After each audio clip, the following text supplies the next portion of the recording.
Good morning, children. Welcome back to the new session of science class.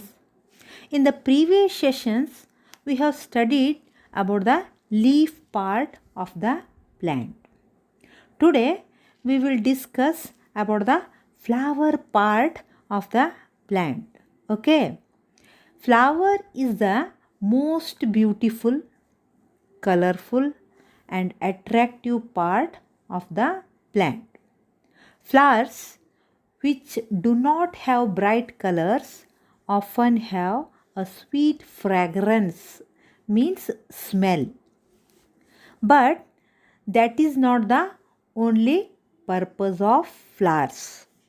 The main purpose of the flowers is to produce seeds that will develop into a new plants, like the one on which it grows. Hence, a flower is actually a seed box of the plant. Most of the flowers grow into fruit, and fruits have seeds inside them. Okay, children, there are two kinds of flowers. One is complete flower and another one is incomplete flower. A flower which has both male and female part is called a perfect or a complete flower. And the flower which has either male or female part is called imperfect or incomplete flower.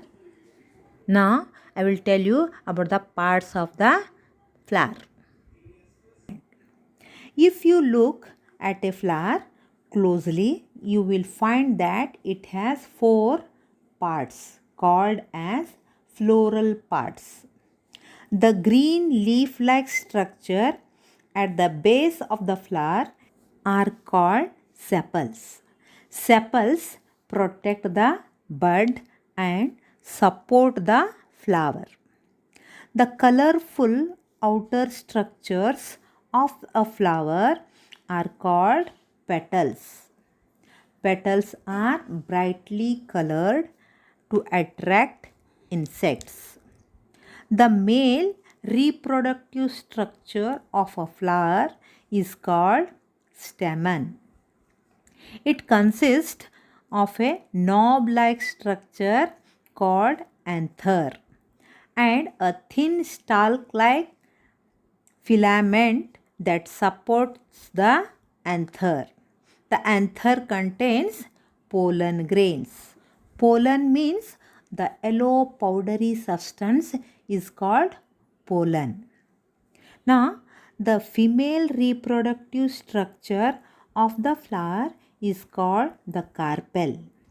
It consists of a knob-like sticky part called the stigma, a stalk called the style, and the solan base called the ovary. The ovary contains ovules. Children, stamen means it is a male reproductive part of the flower, and carpel means female reproductive part of the flower. Okay. Now, let us see how flowers help the plant to reproduce. It means how flowers turn into a fruit. When the plant has grown to its full size, it begins to bear flowers. These flowers eventually produce seeds. Flowers start making seeds when tiny grains called pollen, butterflies, bees, and other insects are attracted to the flowers by their bright colors and pleasant fragrance. Flowers have nectar in them. This nectar is food for bees and butterflies.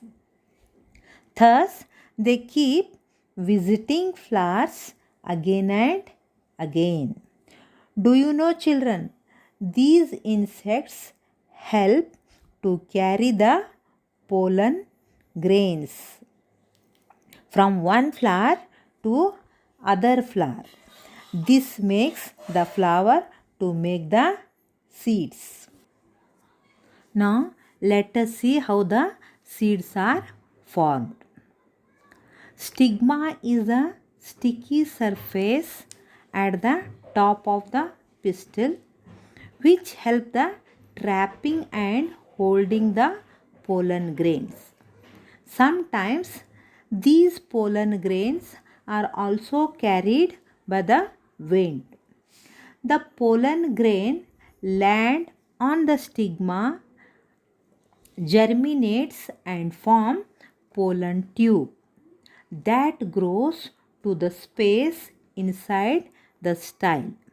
The style is a tube-like structure that holds the stigma at the end of the pollen tube. Pollen tube is a pollen tip which reaches the ovary and fertilizes the egg. When these pollen grains fuses with the ovules of the flower, a seed is formed, which later grow into the beautiful plant. This process is called the pollination. Pollination means the transfer of pollen grains from the anther to the stigma. Okay, children. I hope you understand this concept. Thank you. Have a nice day.